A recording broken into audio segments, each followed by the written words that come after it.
back to Leading Entrepreneurs of the World, our conference 2022.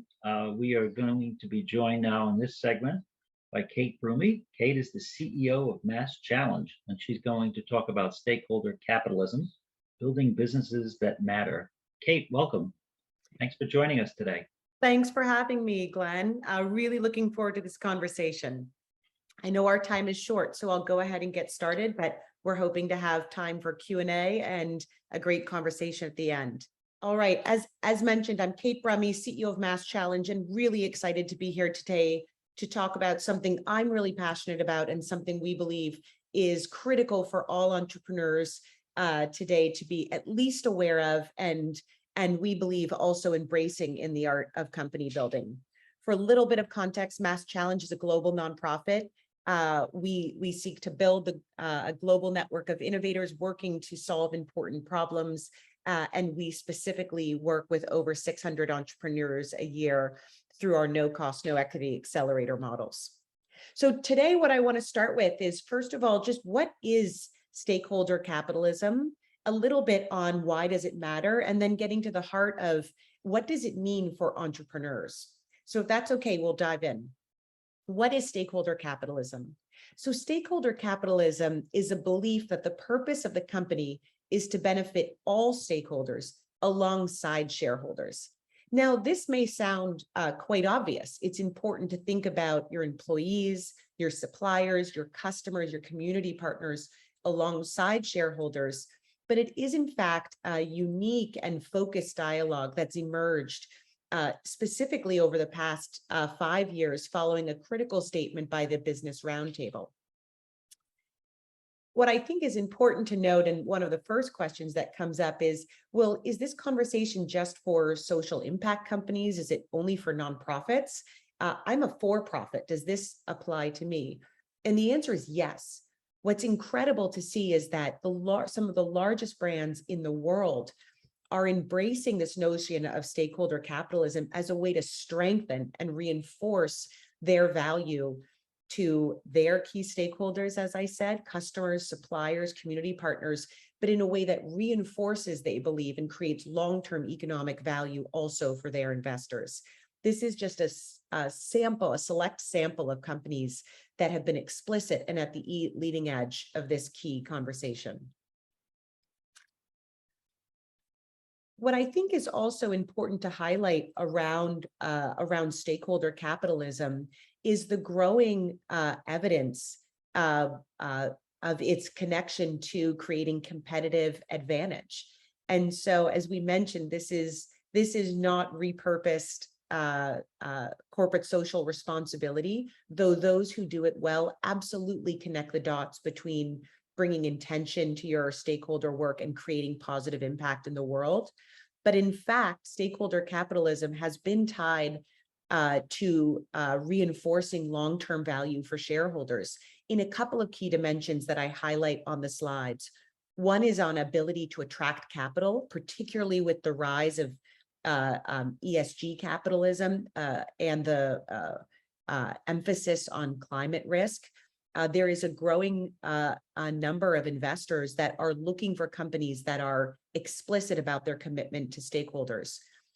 I won't go through each of these in particular, but I think another one to mention, particularly at this moment in time with such a tight labor market, is around the ability to attract and retain employees.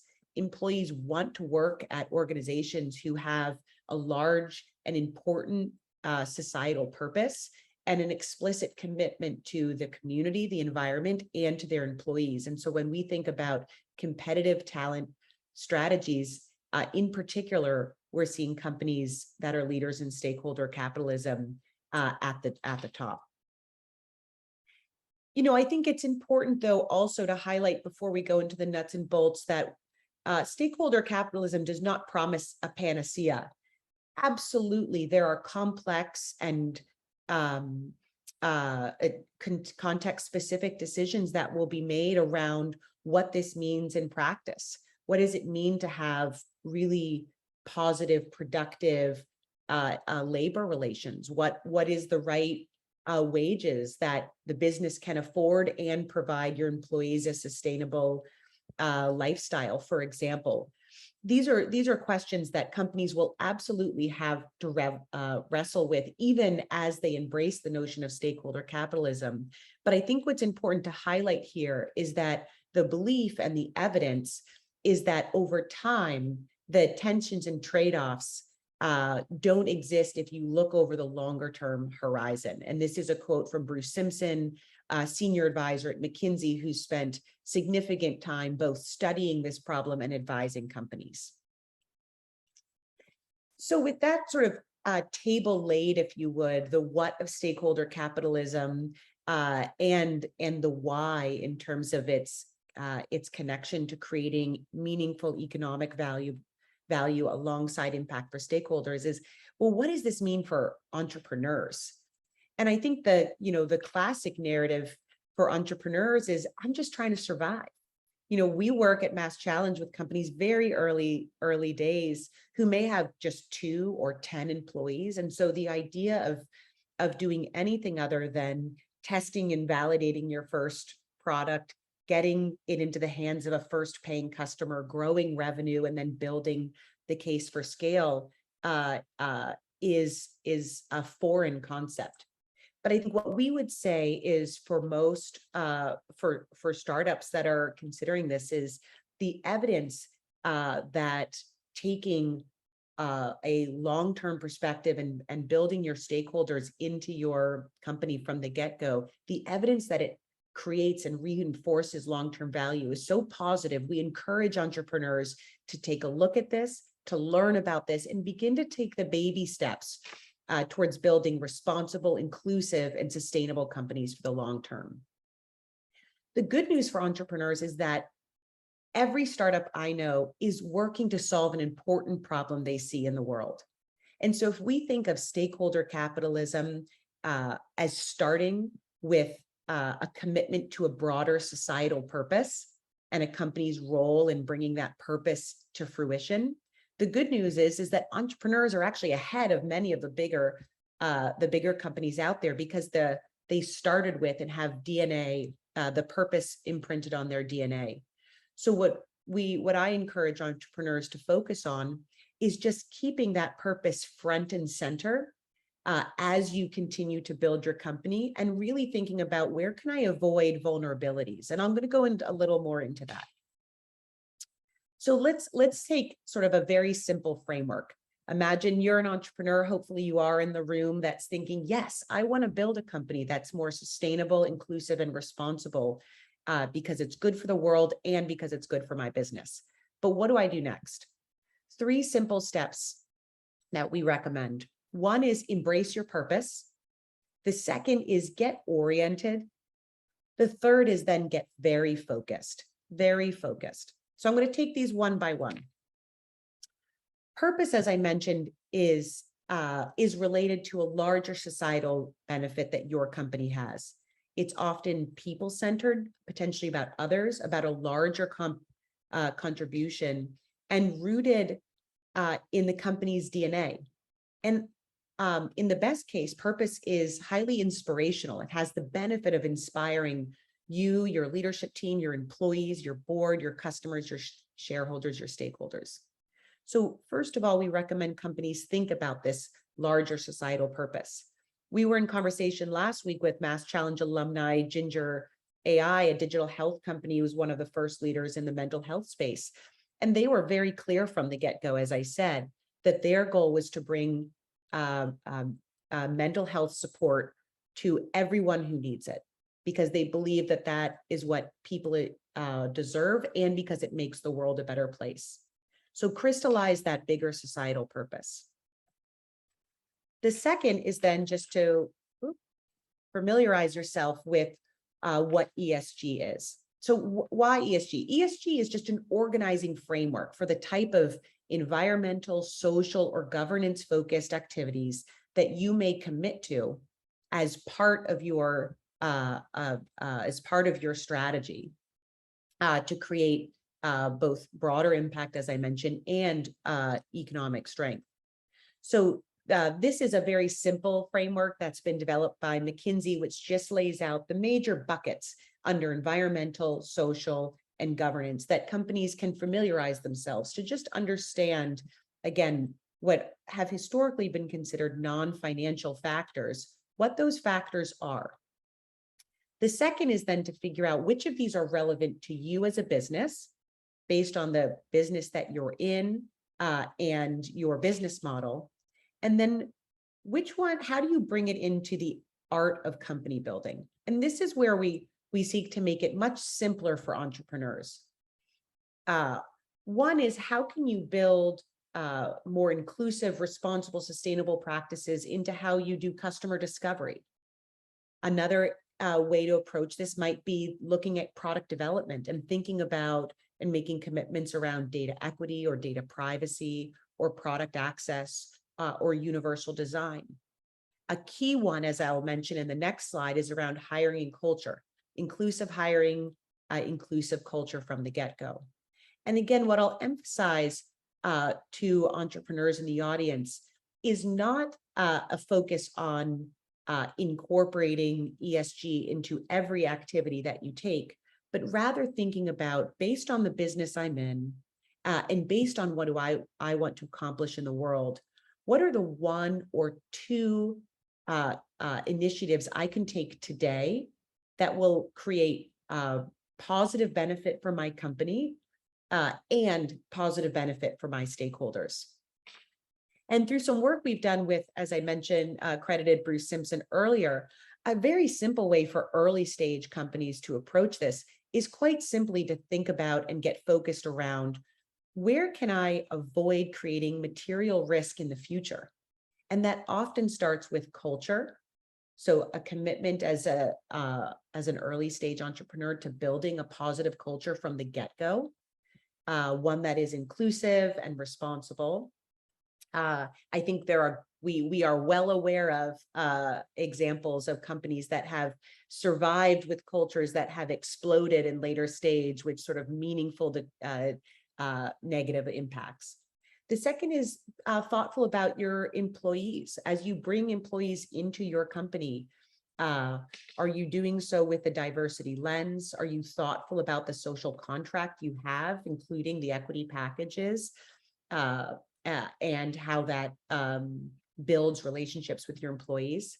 The third would be avoiding stranded asset supply chain decisions to ensure you're not in a position later to remove negative climate decisions. And then the fourth is really to know what ESG attributes your customer cares about. And this takes a small step away from managing negative risk to creating positive value. And so again, as early stage companies think about how can I embrace stakeholder capitalism in the earliest days, one simple way is to just focus on positive culture and employees, a thoughtful supply chain, and investing in those ESG attributes that your customer cares about as a way to connect the dots between your ESG investments and your economic outcomes. The last thing I'll just mention is that this is very much a journey. And so I think you've heard me emphasize over the course of this brief presentation a focus on the point of emphasis that entrepreneurs should get focused and phase their commitment over time. I think the other way to think about this is where is starting with what is good enough, and ideally over time moving towards what is great.